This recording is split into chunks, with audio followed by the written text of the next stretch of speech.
It's all aboard the hype train as Jesse Wellens of Prank vs. Prank fame finally tells the truth about his daughter.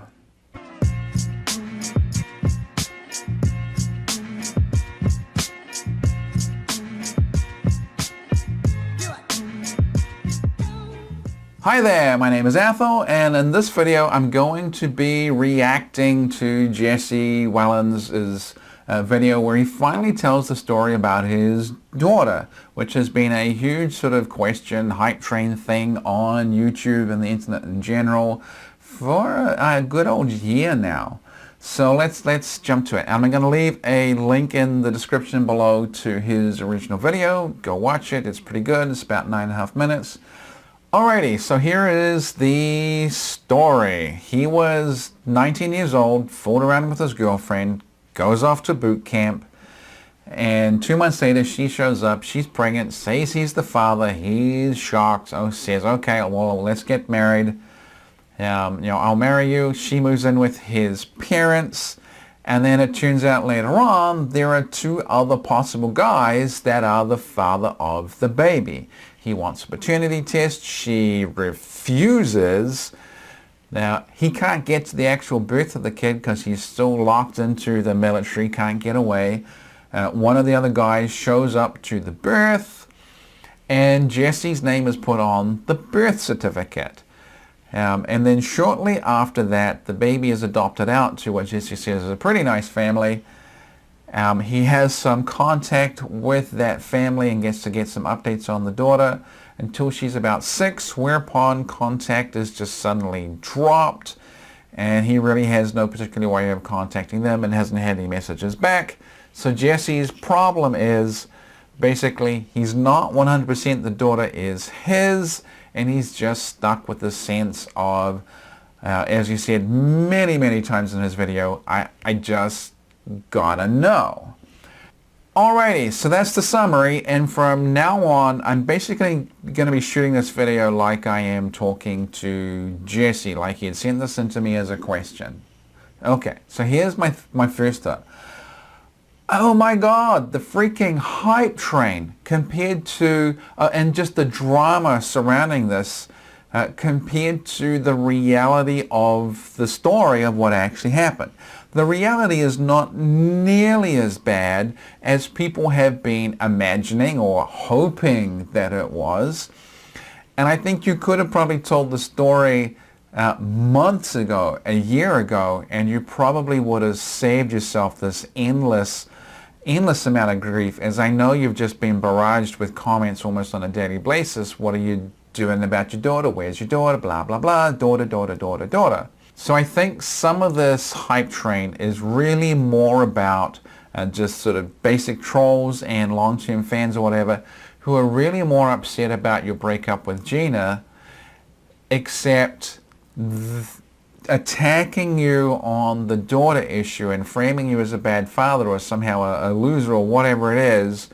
That's a way more target-rich environment than piling on about your relationship with Gina. I just think people are focus firing on you because they see you exhibiting fear and weakness about this stuff, and then they know they can get to you, so they hammer on it. It's a little harder to hammer on you about the breakup, much easier over the question of whether or not you're a good father. Yeah, that's a real kryptonite issue for just about everyone.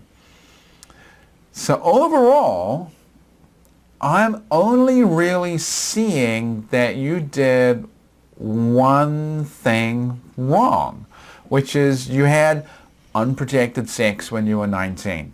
And of course now I know you're in your early 30s and you can look back and say, what the hell was I doing? And I mean, and the reason you don't have unprotected sex is you can kick off incidents exactly like this one. The rules are in place in a sense not to punish you and kill everybody's fun, but to stop drama like this. So I totally know you get it. I'm not going to hop on that anymore. But that's the thing you did wrong. After that, though, there is this whole chain of events that just plays out. And it really does fall like a giant chain of dominoes. And my hunch is, and my feeling is, having watched your video, is that you really didn't have a whole lot of power over that. I mean, in many sense, you're stuck with being passive about all of this, especially because you're trapped in the military and you can't get away, while your girlfriend at the time is the one who has the power.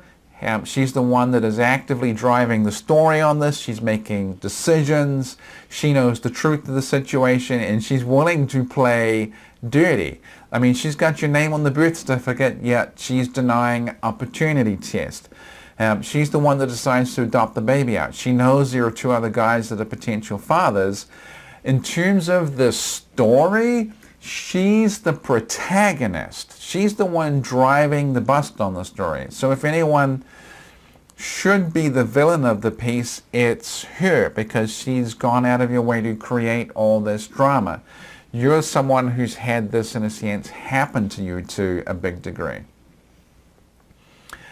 Okay, big picture. I think you've dodged a bullet.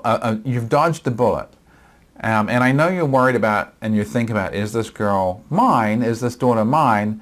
But I think the big picture is you really probably have dodged a bullet. And I'm giving you this perspective from someone who's now dealt with, hundreds and hundreds of marriages on a coaching level, and certainly thousands in terms of people that have read my books and material and asked me questions. When I see just the sort of vanilla teenager, age 19, boyfriend, girlfriend, fooling around, she gets pregnant, they get married story, just that vanilla story, that's an incredibly risky relationship to turn into a marriage. Often they've made the mistake of getting pregnant, and then getting married turns into a second mistake rather than a solution for the first one.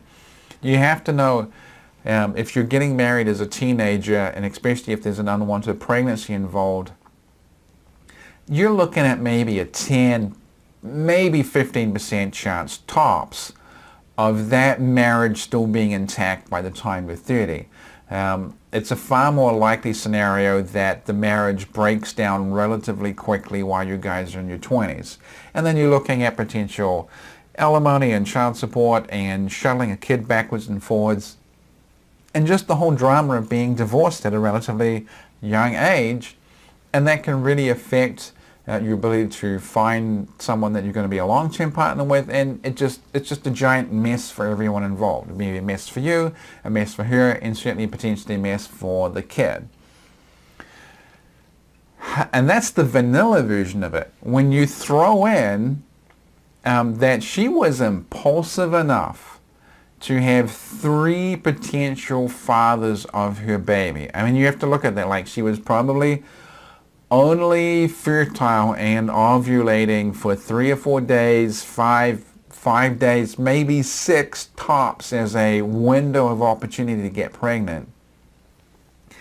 That's an incredibly highly impulsive, risk-taking, stimulation-seeking, poor decision-making chain of events for her to do. I mean, you have to just think about it. 3 guys having unprotected sex while she's fertile in like a 3, maybe 4 day window. That's really, really extreme behavior. And when you look at that, you also have to say, okay, what was your backstory? What was driving her to even have that be a good idea in her mind, or even just an average idea? What made her think that that was acceptable or normal? And when you look at that, I mean, I wouldn't rule out at all. I would almost assume that she has some sort of sexual abuse, or some sort of just even basic crappy childhood horrible experience, that was something she did. So when you have that kind of just impulsivity and risk-taking, to then marry that at an early age of 19 with an unwanted pregnancy and that question of who's the father, I would guarantee that you guys would have been divorced by the time you're 23, 24. Absolutely guarantee it. I would give you a 0% chance that relationship would have worked. So in that sense, I think You've dodged a bullet. Potentially, that certainly your girlfriend at the time she's got some things going on. And I think overall for the kid has dodged a bullet of sorts too. She's found a way to be in a family that are going to love and accept her and being stable. The whole thing of her refusing a paternity test, that is a really, really big red flag that she was pretty sure that the baby wasn't yours. And you have to understand, she knew when she told you that the baby was yours, she knew that it probably wasn't, or at least was a pretty good chance that it wasn't. So I mean, she's told a big old lie. I mean, this is something that, this is a Jerry Springer episode here, where she's, claimed it's yours, and really we should be opening a paternity test thing to find out whether or not you're the father and whether or not you should be doing the I'm not the father dance or whatever. Now that's Maury Povich or whoever. But she was really sure of this. So I don't even think it's a 1 in 3 chance that you're the father. I would be thinking it would be a much, much lower chance. Maybe 5% or less. And also that thing of you were in contact with the family until the daughter was 6 and then suddenly it ends. You gotta understand, there's another 2 guys out there going through that same thought process as you, and I kind of suspect maybe one of them might have tried to find out, and there's a chance that one of them is the father, and then that's why the adoptive family stopped contacting you. It's a possibility. Alrighty, so here's the summary. I think you have to own the idea that you really only did one main thing wrong, which is having the unprotected sex when you were 19. And really, this whole situation is punishment enough for this. I think you have to sort of accept that, if this girl has gone to a good family, that's really probably is the best. Infertility is a terrible curse on many, many couples, and a healthy, good baby is just an amazing blessing for many of those couples. And it can certainly have a good result for people from this overall bad situation. I think you have to accept you dodged the bullet with this woman that you had the relationship with. I would be almost totally sure that it was going to be a complete explosion on you at some point in your early 20s.